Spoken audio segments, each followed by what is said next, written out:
رأس البابا الجديد أول قداس له في كنيسة السيستان بعد انتخابه الرأس 66 بعد 200 للكنيسة الكاثوليكية، فأكد في عظته سعيه للمساهمة في تقدم العلاقات بين اليهود والكاثوليك.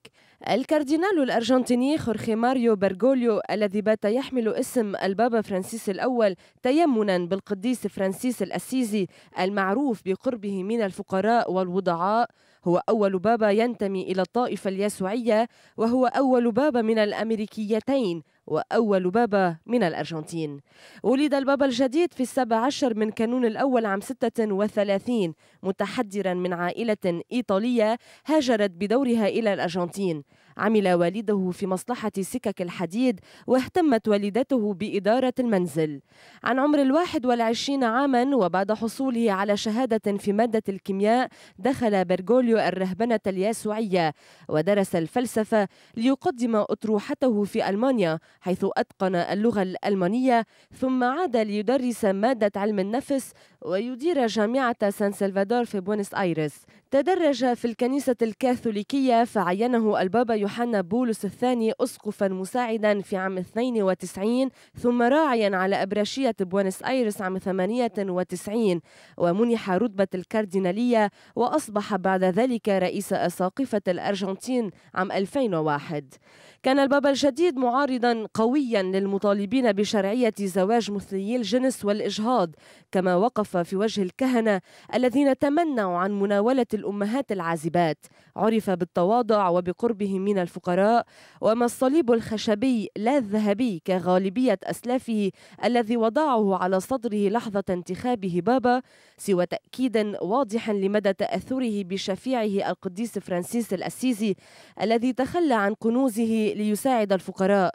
وكما هو معلوم فإن برغوليو وبعدما أصبح أسقفا على مدينة بوينس آيرس رفض العيش في مقر أسقفي مترف، واكتفى بمسكن متواضع على مقربة من الكاتدرائية.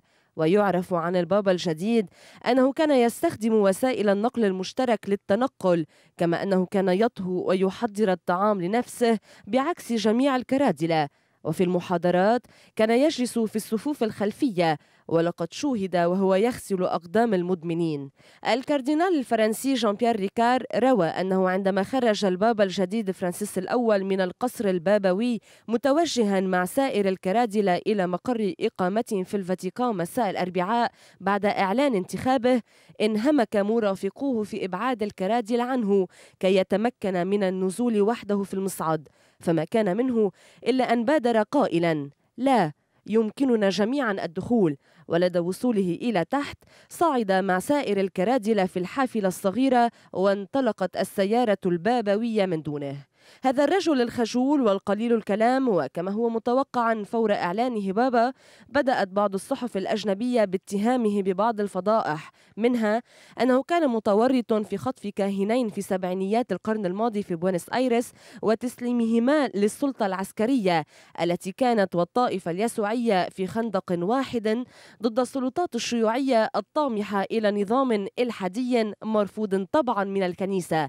هذا الخبر الصاعق عبر وشوشات إلى أروقة الفاتيكان، لكن برغوليو عاد ونفى أي علاقة له بالخطف والتعذيب في الأرجنتين في كتاب عنوانه اليسوعي: حوارات مع الكاردينال خورخي برغوليو.